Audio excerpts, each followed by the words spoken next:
Hey, where are you going? I got here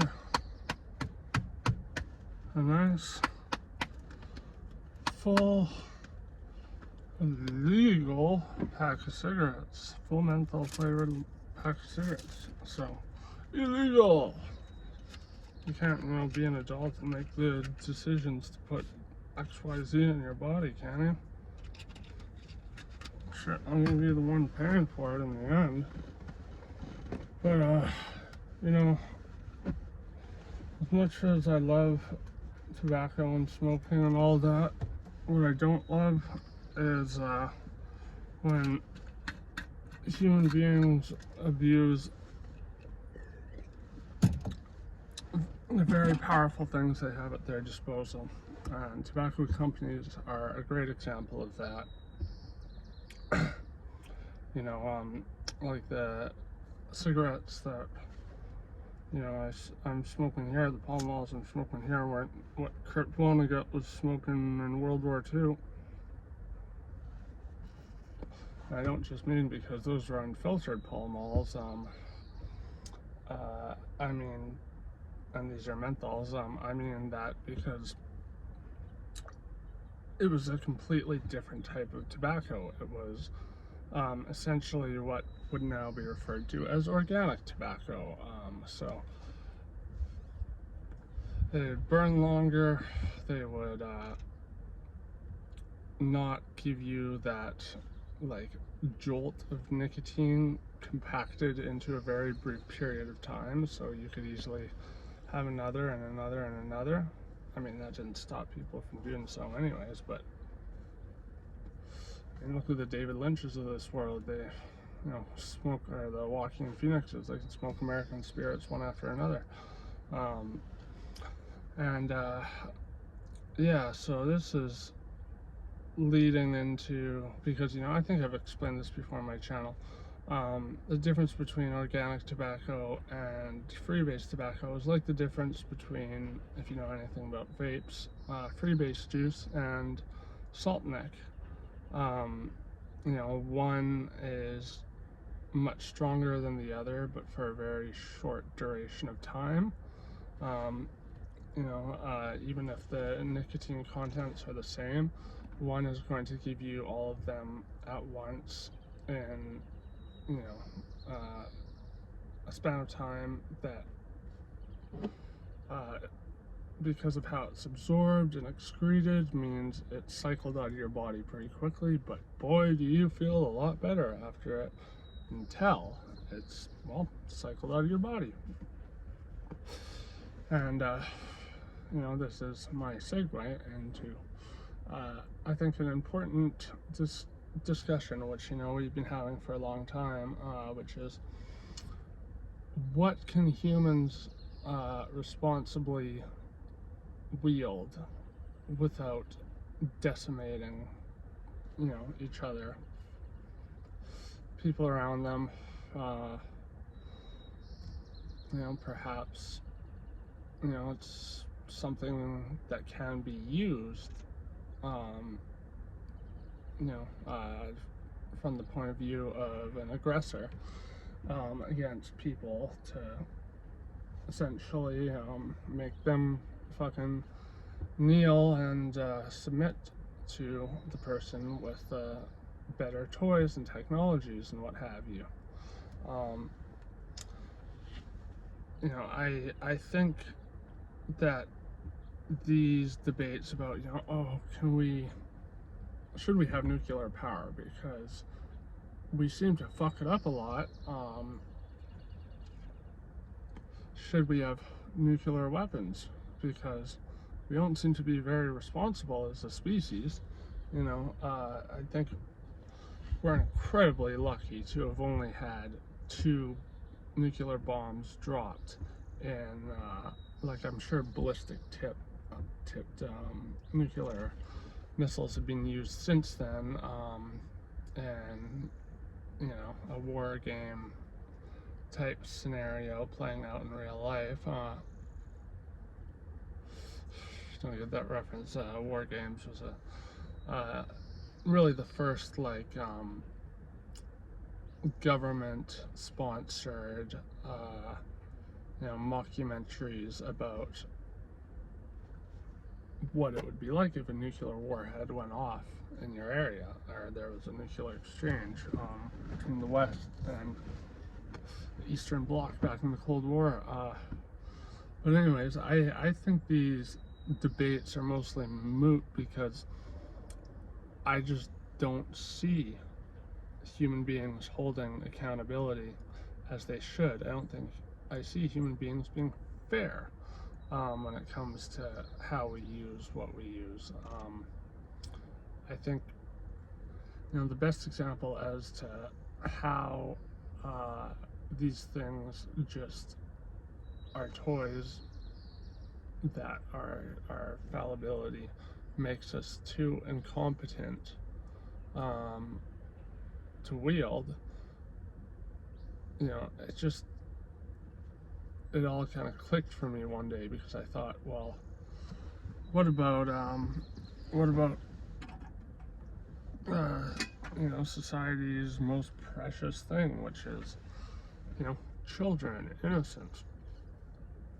And this isn't me speaking from my misanthropic angle on things, my anti-natalist angle on things, because you can't abort a baby that is already born, and I think that as much as I detest,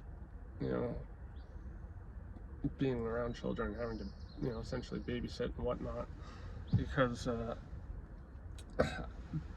their energy levels are just so far from what, I don't know, I'm comfortable being around. I just get annoyed around children, but I'm perfectly willing to admit that's a me problem and not a them problem. But otherwise, I do see children as essentially the pinnacle of innocence. And I'm saying this being well aware of the video I made where I called out what I characterize as the appeal to, or the think of the children logical fallacy, where if you hear someone start an argument with oh, think of the children, it's probably gonna go somewhere really silly, and usually really extreme, because, well, the people typically making the argument, the Tippergores of the world, the satanic panic type folks, the people who say video games are making kids like sadists, like they don't have the actual evidence to say anything else. So they make this grand appeal to emotion via children. That's not what I'm doing. That's not what I'm about to do, because I genuinely do think that the youth up until, I guess, puberty or whatever, are innocent and should be able to enjoy that innocence, enjoy being in a mindset where and an environment that fertilizes their ability to learn and to grow and to make mistakes and learn from their mistakes, and but when you look at the state of younger generations today, you see a lot of unhappiness, and this can range from just negligent or like absent parents to full-blown child abuse, and my point is that if we can't take care of society's most innocent, how can we possibly take care of something that is capable of annihilating not just innocence but other people, other forms of life? you know, I'm sorry, I try and I try, but I just don't have a lot of faith in humanity.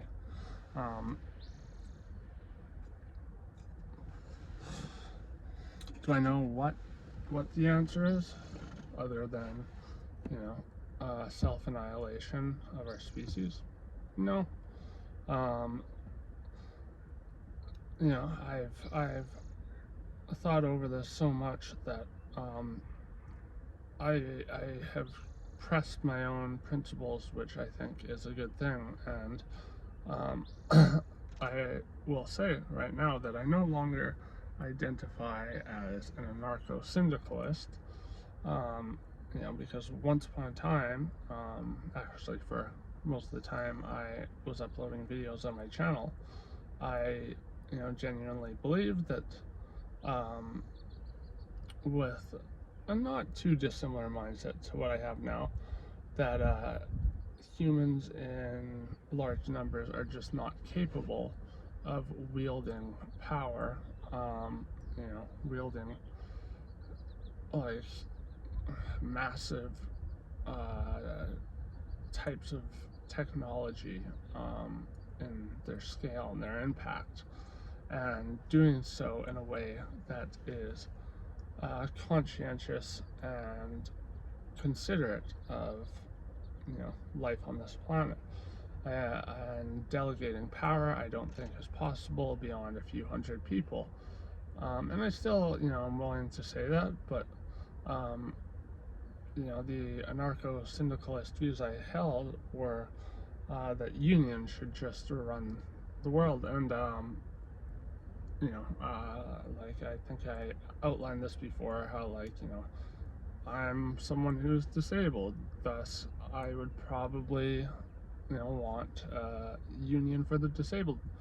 But the thing is, even unions, and weirdly enough, it was a movie that made me really rethink this entire ideology that I kind of clung to for so long. And that movie was Paul Schrader's classic with, you know, the legendary fucking goat of comedy, Richard Pryor. It was apparently a very problematic movie to make, because it sounds like the lead actors, Harvey Keitel, Richard Pryor, were at each other's throats the entire time, and Paul Schrader and Richard Pryor, I don't know about Harvey, but they were all doing a lot of cocaine, and if you know anything about Richard Pryor, you know that things didn't end too well with him when it came to cocaine. He kind of lit himself on fire. Shouldn't laugh at that, but I mean, he even made the joke, you know, like, he did it with a match, but so it makes a little more sense there. But oh, what's this? Richard Pryor running down the street at the end of his set after that happened on, I believe, it was Sunset Boulevard. Epic fucking comedy special. And, you know, like, I've come to really have a distaste for comedians, I'm not gonna lie. Mostly modern comedians. Like, I used to really love, like, you know, like Bill Hicks and shit, were like, and Doug Stanhope were like my muses growing up, but like, comedy went from making fun of, you know, sacred cows to becoming the sacred cows, and, you know, basically the keepers of free speech, and it's just like, you know, fucking pat yourself on the back a little harder, why don't you? But with that being said, you know, that doesn't mean I discount all of them. I just saw this amazing documentary. I really highly recommend it, whether you like comedy or you don't, because it's very educational, very thought-provoking, and very moving. Like, I really felt for this dude. I'm not going to say why, because I don't want to ruin it for anyone, but it's called Call Me Lucky. It's directed by Bobcat Goldthwait, who, you know, personally I like his fictional movies that he's made so far. They got a dark type of comedy to them that I really enjoy. But this was a documentary, and it was on a guy named Barry Crimmins, I believe. If I got that name wrong, I will correct it in the description. But you know, I listened to this guy and I thought, oh shit, I spent my life going, oh god, Bill Hicks, they did him dirty, man. Fucking Dennis Leary stole his jokes about smoking and all that. And then I heard Ricky Crimmins, and I was like, oh, Bill Hicks kind of got his whole shtick from this guy. Um, you know, maybe I'm wrong about that, maybe. But, like, this guy is like, you know, they kept comparing him to, like, Noam Chomsky and shit.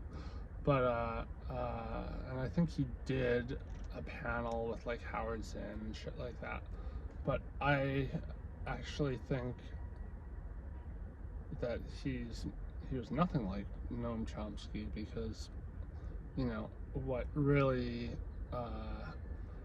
made Noam Chomsky such a notorious figure, other than his massive contributions to linguistic understanding, you know, rearing of children, you know, in the most pure sense.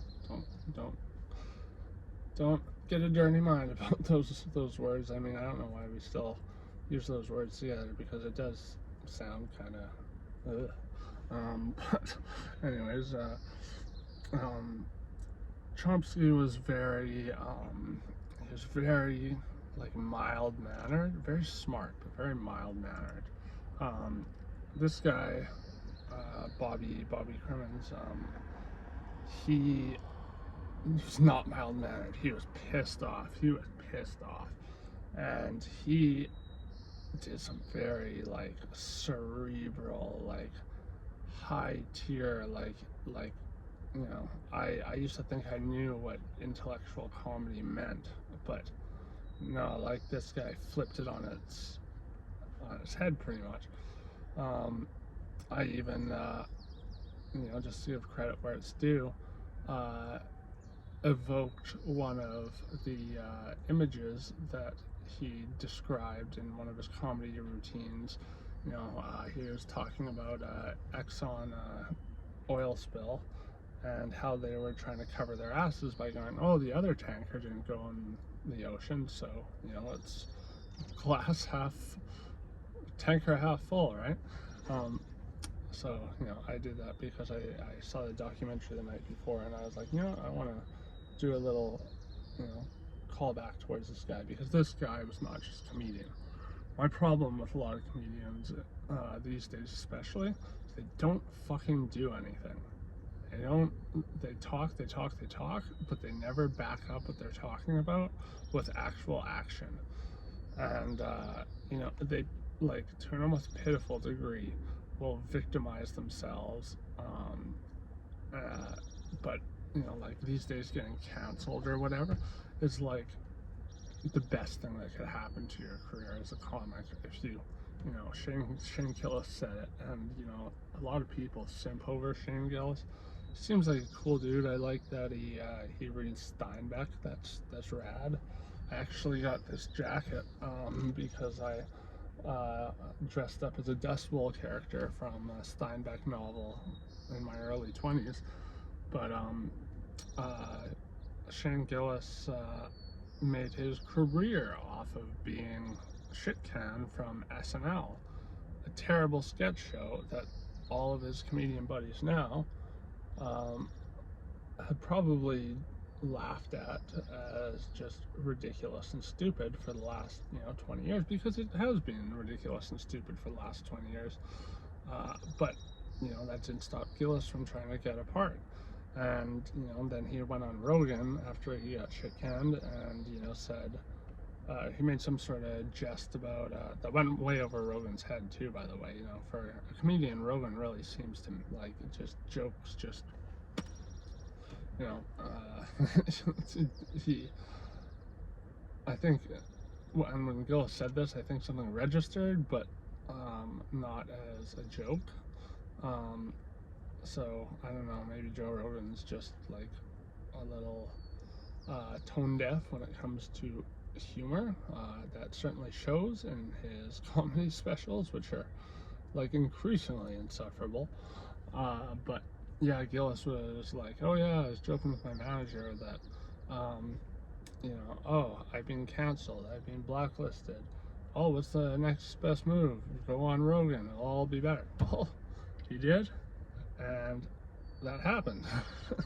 you know, um, but Crimmins, he got a lot of, and I don't want to, say too much about the guy because I do highly suggest watching Call Me Lucky. I'm always reticent having to pay $5 to rent something, especially off Apple. But this was money well spent, in my opinion.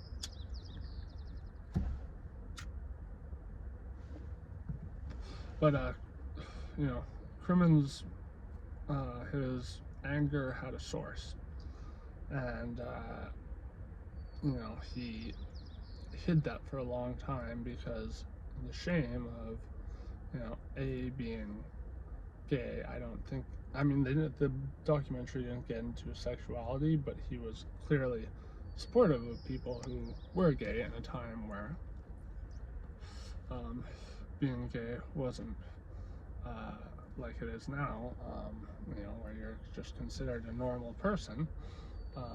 It was a much bigger issue back then. But the thing was, Crimmins experienced some really, really ghastly, just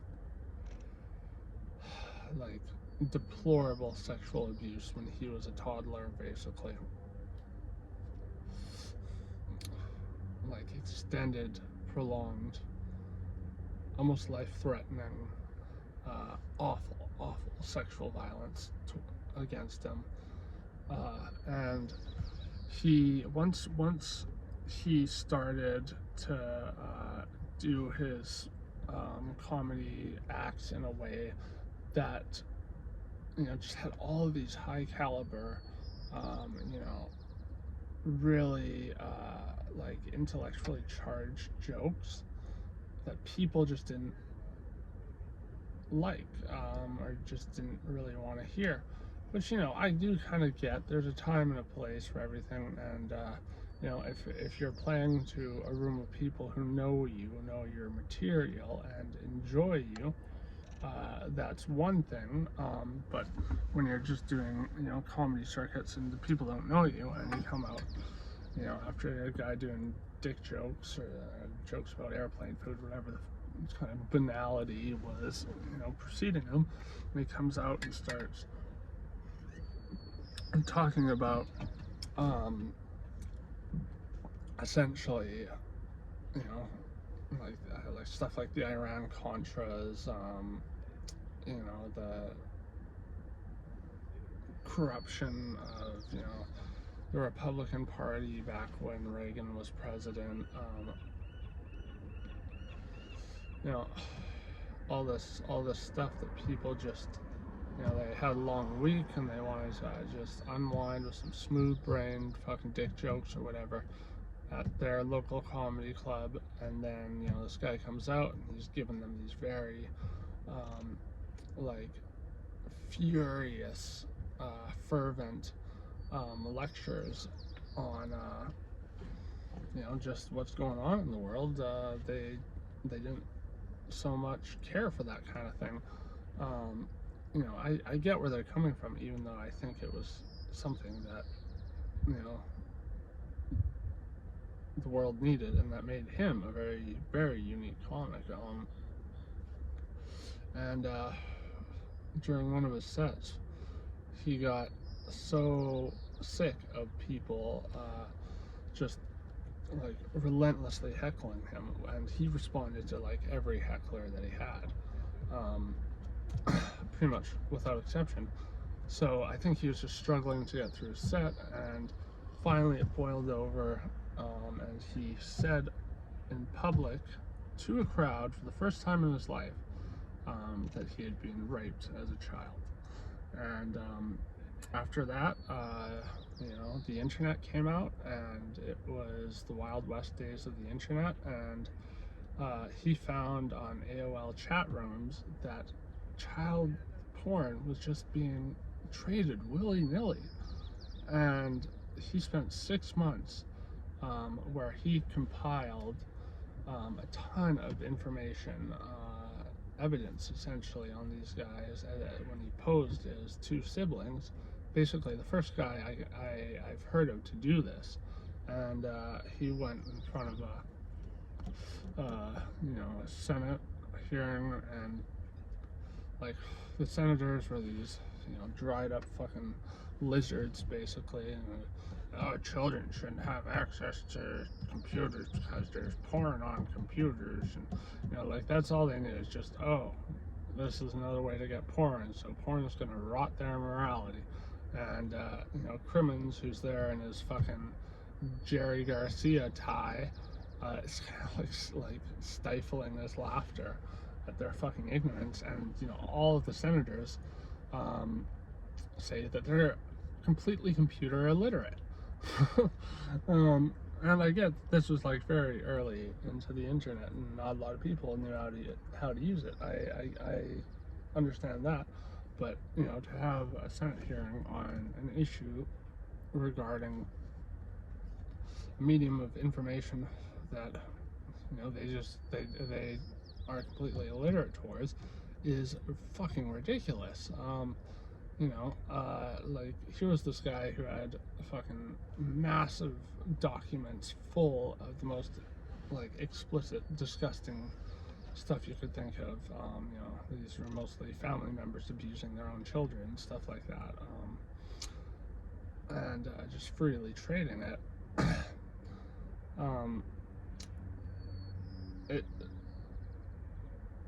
It's kind of like, if he was to go in front of a Senate panel, going, okay, there's all these books being published, and they're encouraging people to go and groom minors or whatever, something like that.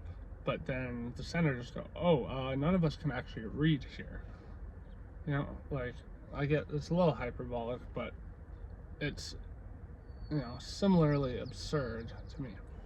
Anyways, and yeah, I really applaud people like him.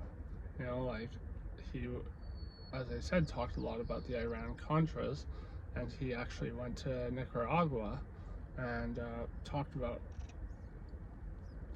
going into a tent full of children who had their limbs blown off and stuff like that, and he said blood was just flowing all over the room. It was like the most heartbreaking thing he had seen up until that point in his life. And he basically said that he apologized for what his fucking president was doing, and that he wanted to assure the children that he's not the only American that thinks it's bullshit and wants there to be a change. Because for those of you who aren't super familiar with the Iran-Contras, it's a very complicated topic, but the long and short of it is that America was in desperate need of funding, so they started selling weapons to Iran through Israel to fund the Contras in Nicaragua, because the Contras were fighting the Sandinistas, and the Sandinistas were communists, so they couldn't have communism. But the thing is, the Contras were fascists, and they were not very cool. Fascism just tends to be not super cool. But unfortunately, the word fascism today is one that I really don't like using, because it is the whole I think it was Einstein who said the fascinating thing about words is if you repeat one for like enough, it just starts to lose its meaning, and your understanding of that word starts to kind of fall apart. And I think fascism is one of those terms that has been so heavily co-opted by the say Hassan and Anabi fucking dickwads of the fucking world who grift despite being complete hypocrites, like, I'm sorry, but Hassan is a complete fucking hypocrite. Oh, hummingbird, cool. I think they're nesting near my house now because they love coming to the hummingbird feeders I have out for them. But yeah, like these days the police are fascist. The fucking any authority figure is fascist. Any right-wing figure is fascist. And I am no longer playing the right-wing, left-wing game. I never was like conservative or liberal. It was always something that fell on either side of the spectrum, but the political spectrum. But it was always some subcategory like anarcho-syndicalism, libertarian socialism. I refuse to fucking play those games anymore. I refuse to say that socialism is an inherently good thing because, and this harkens back to what I was saying earlier about our precarious nature as a species when it comes to handling very weighty issues. We just, and especially when it's a lot of people under the leadership of a few, it just becomes a fucking carnival, and like I can't think of any like fully socialist countries that worked ever. And for those of you who are screaming at the screen, Switzerland, Switzerland, Switzerland, Switzerland, Switzerland, people like Hassan have like referred to or no, Sweden, I think it is. I think it's Switzerland too. But they refer to those countries, the Nordic countries, if you will, as successful examples of socialism. So much so that they had to clarify, their prime minister or whatever, we are not a strictly socialist country. We are a democratic socialist country. Very much like countries in the West. Canada has, a ratio of democracy and socialism that has a little more socialism than America. But Crimmins had a great joke about like how like bullshit public school was, according to some detractor of his, and how some detractor of his said, if we had socialism, where are the public schools? What are people gonna do to learn? And he's like, public schools? You mean a product of socialism? Because it is. Yeah, if anything that your taxes pay for is a product of socialism. But that doesn't mean we're a strictly socialist country. I've heard Hassan, when pressed on like how things should be handled if there was a revolution and socialism was to be implemented and capitalism, free market capitalism, was run out of town, so to speak, that those who are not on board would simply have to do a little re-education camp, which, my God, I fucking pray that absolute douche flute does not ever get a position of serious power, because it sounds like you're gonna have Stalin or Mao fucking 2.0. It'd actually probably be more like Pol Pot, where it's just like, okay, you're not on board, well, let's balance our budget. You know, brass is cheap. Brass is cheap, right? I mean, I don't know what the answer is. I don't know. I wish I did. But I'm glad that I can admit that I don't know.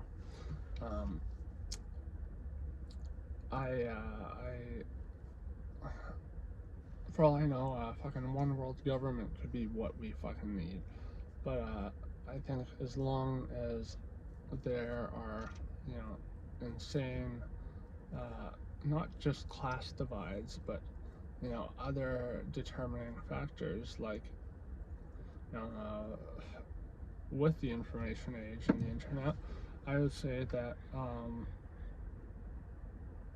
you know, stuff like clout online is just as, if not more, efficacious as a means of getting people to listen to your opinions and to practice, you know, what they want you to do, you know, vote for who they want you to vote for, this sort of thing. They have it more than most politicians. They have it more than like most, you know, notorious news anchors, personalities, you know, what have you. It's a strange set of affairs.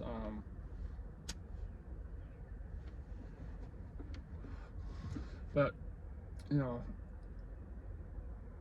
the internet is a great example of why I think human beings just are not capable of doing good things with, you know,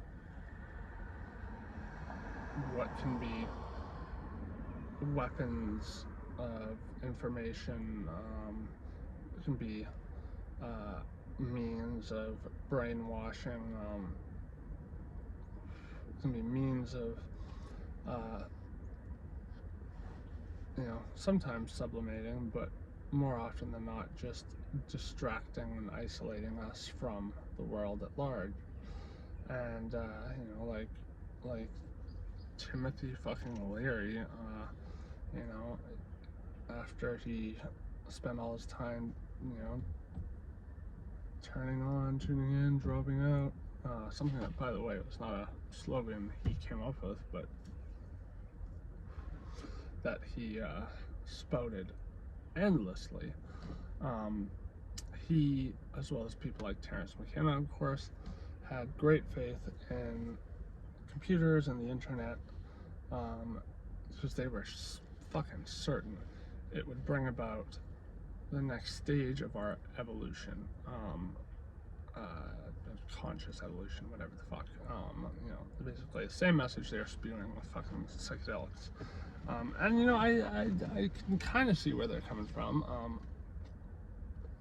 because in theory you would think that having this, like, basically a cache of records at your fingertips, you know, just, if you want an answer for anything, all you gotta do is, you know, search it up, and you know, it's becoming easier and easier.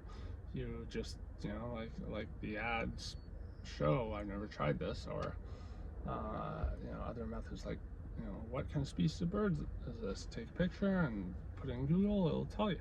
But you know, there's the ad where it's like, what song goes like,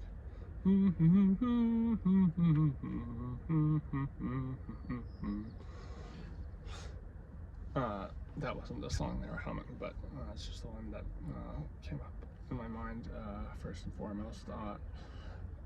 You know, that sort of thing, in theory, sounds like it would be really useful, and it would help us to, you know, learn more easily.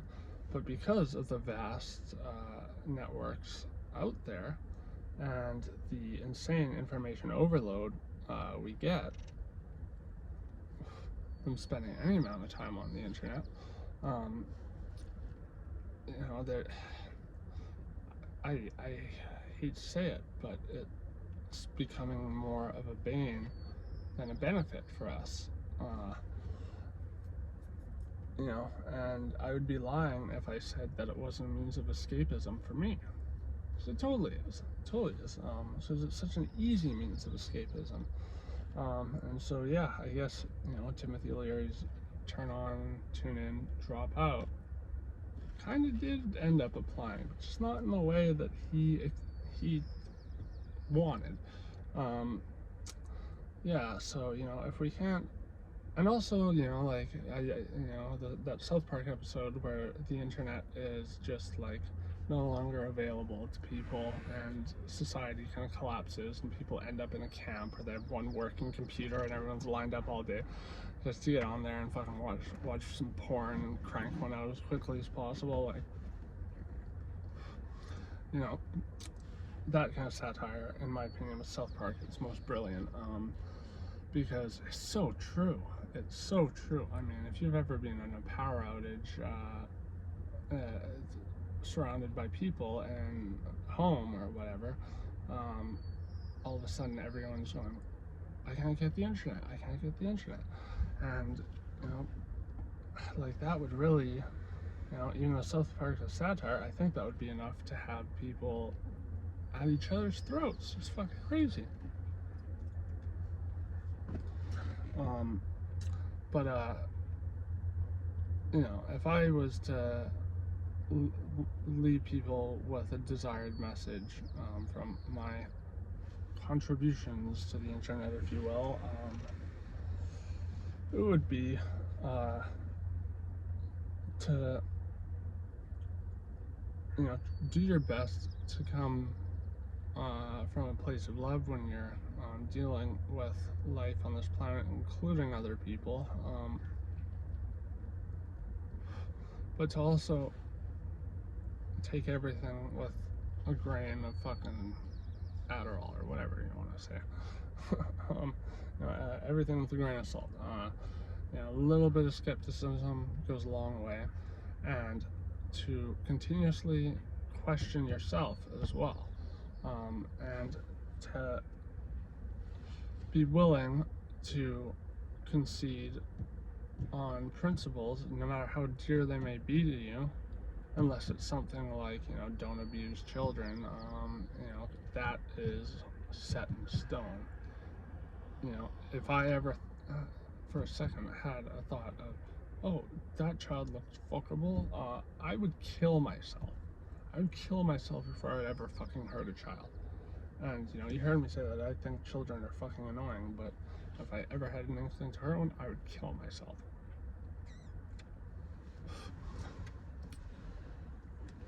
And I think anyone else who's in that position probably should.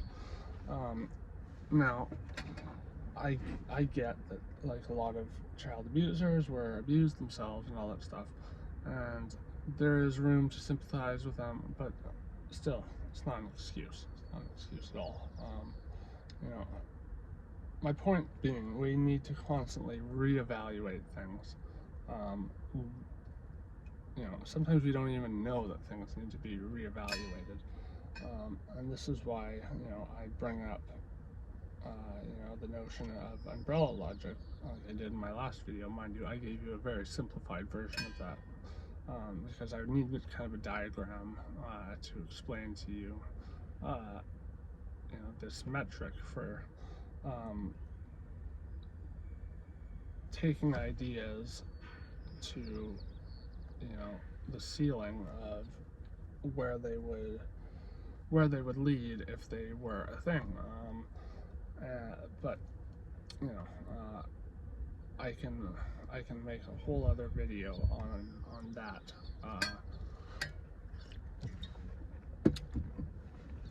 What I'm doing is in keeping with umbrella logic, but what I'm talking about now is I really want people to not be self-righteous. You know, the way I've seen it for a long time is that, you know, no one's smarter than the next person. Like, unless you have, like, a mental impairment and your IQ is like 60 or whatever, no matter how stupid someone may seem, you can always learn something from them just because of their experiences, which differ from yours, that could have brought them to understandings that you otherwise would have never come to yourself. Um, and thus I think it's important to be open to other people, and um, if you're gonna conduct yourself in a way that is comparable to me, per se, because I have been accused many times, both in person and online, of being, let's say, an arrogant snob, being a smug know-it-all. I don't know it all. I'm a bit of an idiot, actually. Um, I am, like everyone else, just trying to fucking figure things out. And, it's increasingly hard these days because I experience so much fucking pain that I can't even think sometimes. But I really urge everyone to, like, for example, how I get my news. I'll hear about an issue, and then I will look up left-wingers, right-wingers talking about it, and see what kind of spins they put on it. Because, when you do that, as insufferable as it is to listen to these people sometimes, it's fascinating to see the mental gymnastics they go through to spin an issue to work in their favor. Um, and another thing, like, we gotta do as a species, in my opinion, I think, is to at least stop blaming each other in you can blame the elite all you want, the 1%ers, sure, whatever. They've got enough money and probably made enough Faustian pacts that cost the planet, workers, their safety, their quality of life, all that shit. They have you know spilled some blood, either literally or figuratively, or both, to get to the very, very top. I think those people, are fair fucking game. Open season, go off on them all you fucking want. But when it comes to everyone else, we just gotta admit that we don't know everything. We don't know it all, and if we think we do, maybe we should take a step back and reevaluate things. Like, I think it's unfortunate that some people see me as like pretentious or whatever, but I'm, for one, my self-esteem is so low that there's no way I can uphold the pretense of arrogance. But I'm constantly questioning, and people don't like that. People have like this almost like Maslow's hierarchy of subjective ideas, ideologies, core values, if you will, you know, things they see as defining principles that are unchanging and that they are not willing to change. And so when I, pry a little bit, and I try to be polite about it, people don't like that a lot of the time. But they don't know that I'm coming from a place of wanting that to be, I like actively encouraging other people to do the same thing for me. To go, what the hell are you on about? Define what you're saying. I don't ask people to define what they're saying, because, you know, that tends to put people on the spot and make them mad. But, you know, in the last video I said people should be able to define that. But, you know, I also said that that's, you know, impossible, really, no matter who you are, because some things we just know, but, you know, we're not capable of defining verbatim to, like, you know, say a dictionary definition or whatever. But that's not really what I mean by defining something. I mean defining what it means to you. Because I think if people were to do that more actively, it would promote healthy exercises that will have us constantly sifting through, you know, said core values and, you know, constantly reassessing. And at the very least, you know, if you come back to those same values, you have done what is, you know, like a lot more challenging than it sounds. You have questioned yourself, who you are as an individual, who you think you are anyways. And that alone I think is admirable. And you know, what we desperately need to reevaluate is how we're going to conduct ourselves on this planet.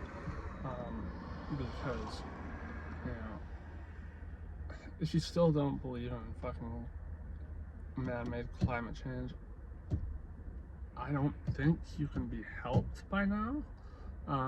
If you're gonna go all Ben Shapiro and like, oh well, if your town where there's been no floods for, you know, like 100 years is flooding all of a sudden, just move.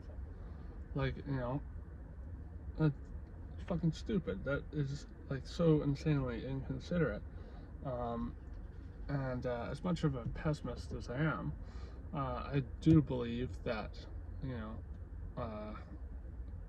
regardless of how true compassion may be or how honest compassion may be, it's important that we show some, and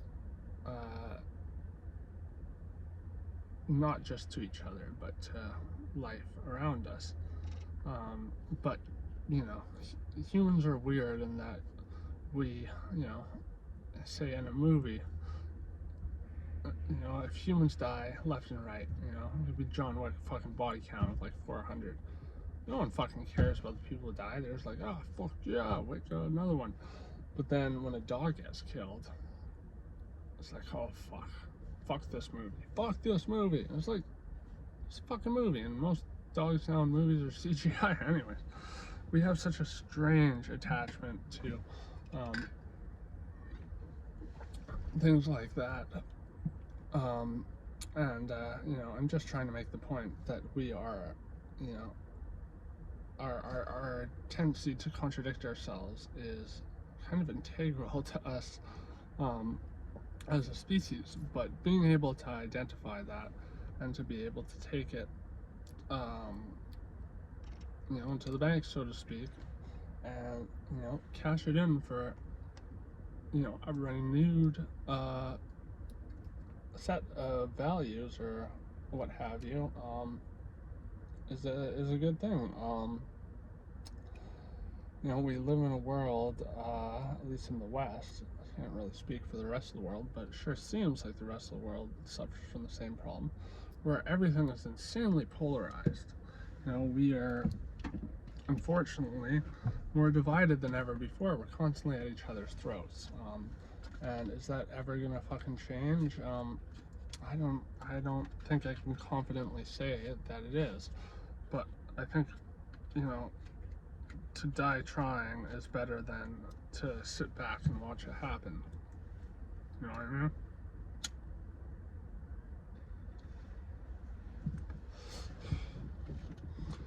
Like, if you look at a lot of the major arguments over the last 40, 50 years, they have become more and more baseless. They become more and more what's the logical fallacy term I'm looking for? Ad hominem. Being that,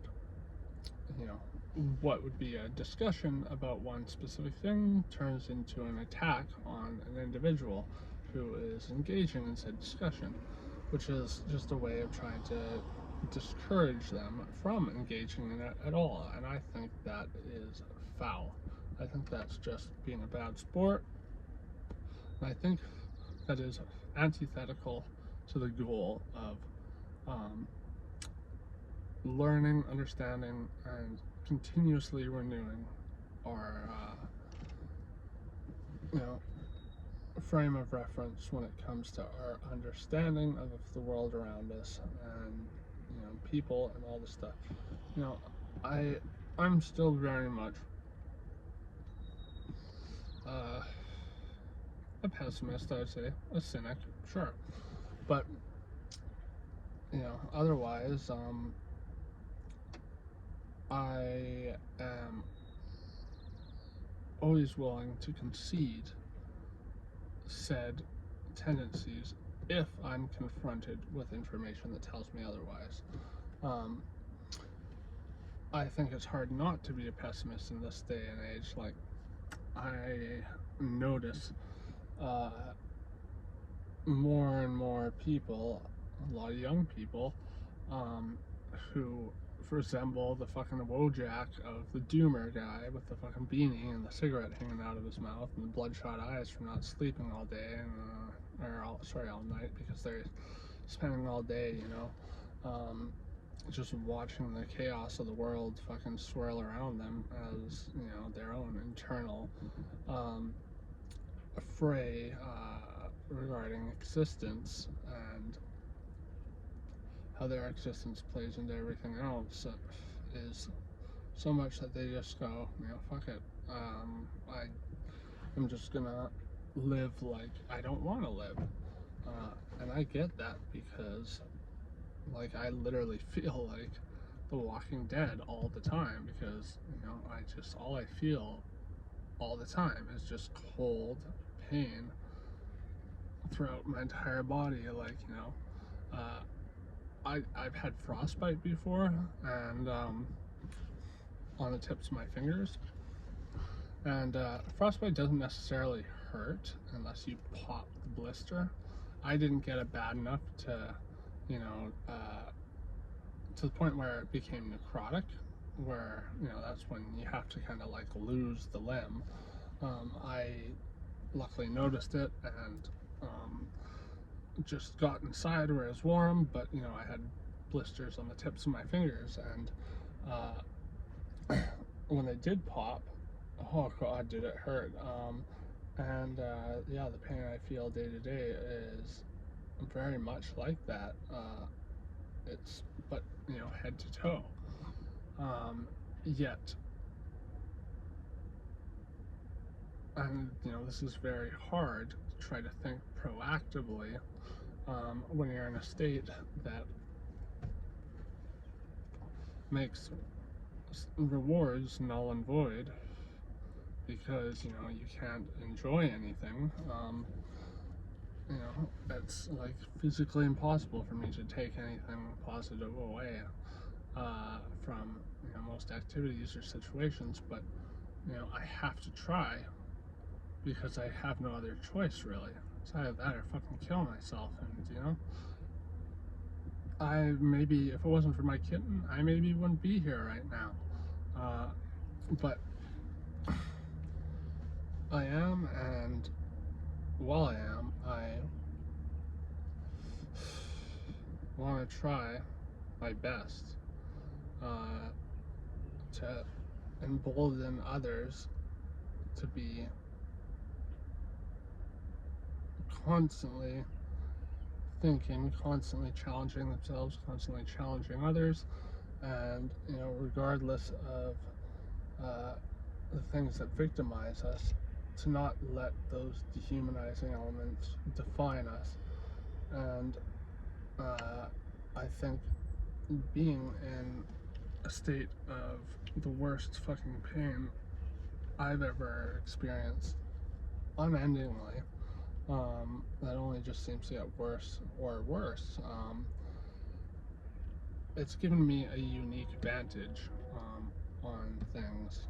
It has kind of allowed me to take a step back from, a lot of emotional attachment to things, a lot of, potential affronts I may otherwise perceive when it comes to, other people challenging my belief systems and my regards for this, that, and the other unpopular ideas. And, I would like other people to do the same, as opposed to, spinning everything into essentially a pity party. Well, they're not even pity parties anymore. They're pity parades now, because, like, it's so weird. Being a victim today means something a lot different than it meant, say, 50 years ago. People pride themselves on being victims, and take it from someone who has no control over the things that victimize him, because they come from my own brain, which I guess is so dysfunctional that it can't properly interpret anything without spinning it into pain, stress, and anxiety. Take it from me that, that's not the legacy I want to leave behind.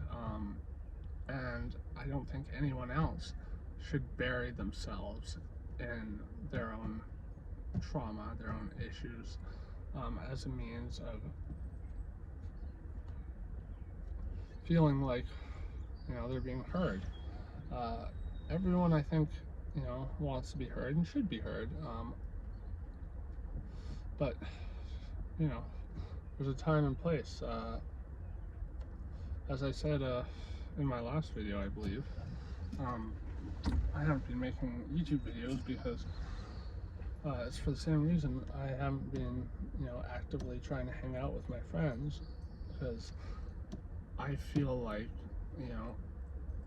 when the dark cloud of all this unpleasantry is over me, that it's almost contagious, and I don't want to spread that to other people. I don't want people to get secondhand torture from, my polluted senses or what have you. And so, I'm doing my best to try and channel the energy that is kind of locked within me now, and that doesn't really have much of an outlet, into, well, what can I do to potentially leave behind something that, well, if it just gets one person on board the train of, perpetual uncertainty, without destroying their, sense of confidence in the process, then that's a good thing, in my opinion. And, as I said, my organs seem to be failing. Fucking blood's coming out of every fucking orifice. And I don't know why. Despite doing tons of tests, no one seems to know why. But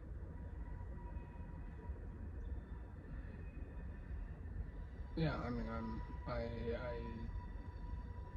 saw in all those papers I read, that stated life expectancy becomes very short when there's no management going on for the pain disorders I have. But that, these pain disorders will cut your life short anyways. So maybe this is just a coping mechanism. Maybe this is just a means of sublimation. I would like to think not, because I would like to believe that I'm coming from a place of concern and compassion for others, wanting others to find out who they are by, sifting through, breaking down the foundations of who they are, breaking those pillars down that, prop us up, sifting through them and then building them back up again. Because I don't think it takes a ton of energy to do that. It just takes a little humility. But yeah, I'm gonna cap this off before I go on too long or start prattling off about my own issues again, because I don't, even though this channel is in large part here to serve as a form of therapy to me, I don't want to just come off like a fucking crybaby. I want to come off as someone who is at least trying to circumvent these issues by recalibrating all this nasty energy within me and trying to change it and refine it, which is a process that is hard because, as I said, like, I'm by default pessimistic and cynical because I don't get to feel, the sweet emotions that the rest of the world gets to feel now. And that doesn't mean I am like a cold calculating reptile or anything, but I still have a conscience, and I can still function to some degree. I just have to fight through the agony of it, wretched agony, and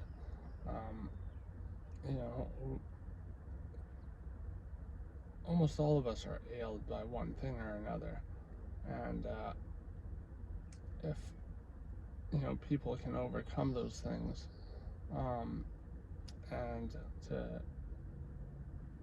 feel the valor of fighting against your own demons and overcoming them, only to look in the mirror and go, oh hey, maybe I was the one spawning those demons, I was the one calling on them, but going, I wasn't doing this deliberately to attack myself and cut my own legs out from under me. But some people just have a tendency to self-deprecate, especially younger generations. I've noticed I have a tendency to self-deprecate. It's just what anyone with depression does, even if it's like cloaked in humor. It's still bringing yourself down. But if I could change how people bring themselves down to deconstructing things a bit, and for people to feel like they are doing something in that process, and by that process of remediation, let's call it spring cleaning of the self, kind of see it as like New Year's resolutions if they weren't just sentimental fucking nothing burgers, which they more than often are. I stopped doing them a long time ago because they usually are empty promises. At least that's what I largely have seen in other people. But spring cleaning of the self, see it as not necessarily. If you want, you could challenge yourself with something new. I would say I would encourage anyone to do so, but if you don't want to, you don't fucking have to. But we've already got what we need. We've got the tools we need, because we already have those fundamental pillars that make up who we think we are, what we think we believe, and we just have to go through the process of sort of vivisecting all this stuff and going, okay, well, where did this come from? Where did that come from? It's like finding out the anatomy of or virology, if you will, of how various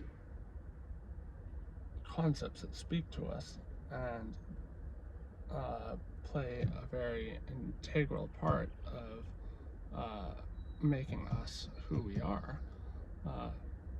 If we take those into serious consideration, well, it doesn't have to be too serious, but just take those into consideration, try to trace them back to their origins, reassess the origins, try to track, how things progressed, how things may have regressed, or, like, these are processes of introspection that, are not unlike what a productive psychedelic session may yield, but I don't think you need to be on psychedelics to do that necessarily. I'll end this by teasing once again that I am going to make a video where I essentially take down psychedelics, not as a material, but as, something that is largely defined by the notorious figures who have taken them, who have encouraged other people to take them, who have, being conducive to psychedelic culture, and have essentially,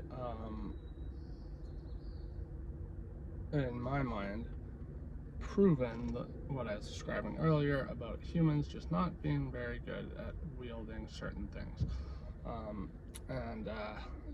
That'll come soon, but since I'm just slowly kind of inching back into putting these videos out there, I want to, before getting into the psychedelic stuff, talk about other things that I think are worth considering. I want very much, with sincerity, for people to broaden their minds by, a process of, if you will, reverse engineering. Being that we're taking apart all the bits and bobs to find out what lies beneath at the core of ourselves. I'm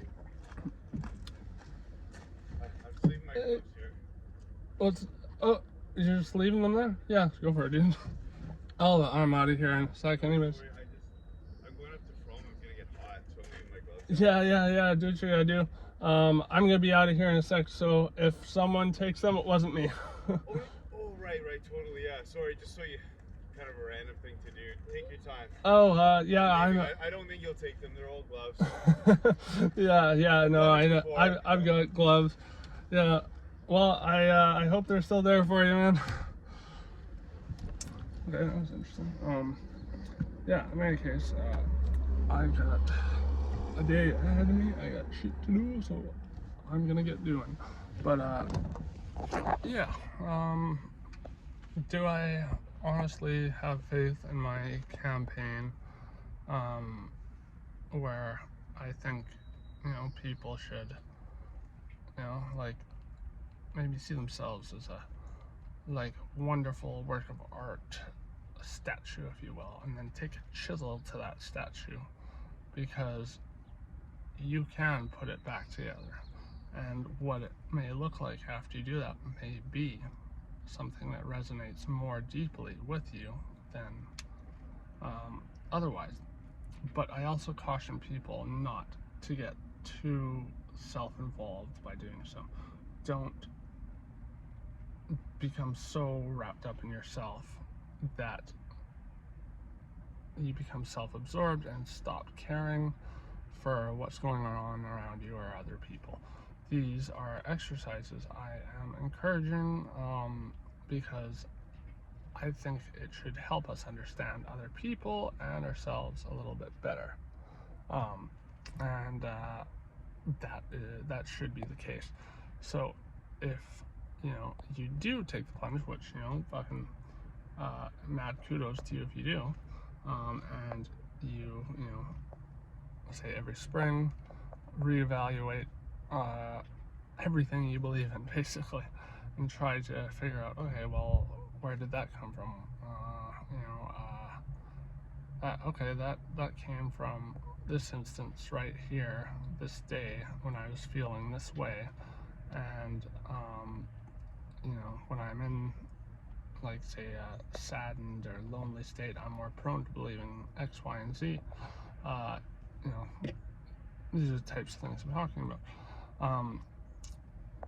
You by going, oh well, maybe I was being a little biased there.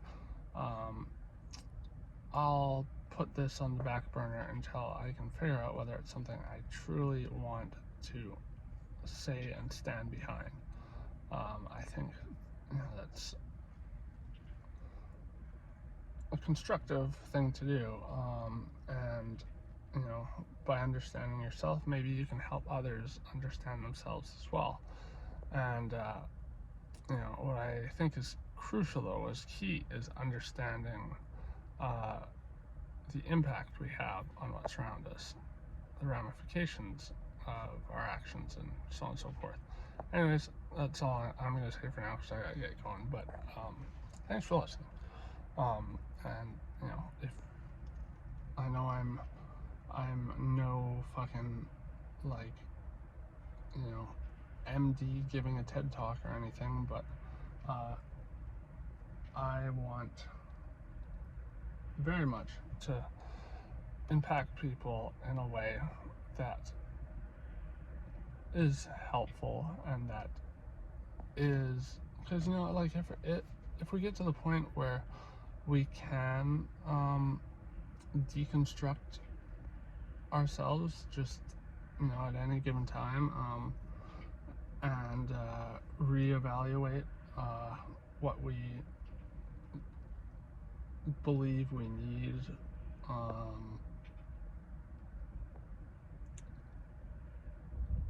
to get closer and closer to that sense of being whole, which I don't think we ever can be whole, and to better understand those around us by relinquishing some of our own prejudices or whatever. It would, I think, in theory anyways, on my own theory, my own theorizing, I think by virtue of the humility you may be able to attain from this, it may breed more empathy and acute consideration for life around us. And it's I kind of struggle talking about this, because again, I am a pessimist, and I don't know if I believe in individuality as something that is not illusory, but I am trying very hard to employ something else that is cognitive exercise for me. I call it, and I've explained this before, it's called the silver linings method, and it's trying to find something good out of something bad. And yeah, I think also, you don't have to listen to me. You can, if some of this makes sense, take what makes sense. Just, please be, make your aim true if you're going to, cherry pick what works for you, and employ that, because knowledge is a good thing, but it can also be a deadly weapon. So bear that in mind. I'm out.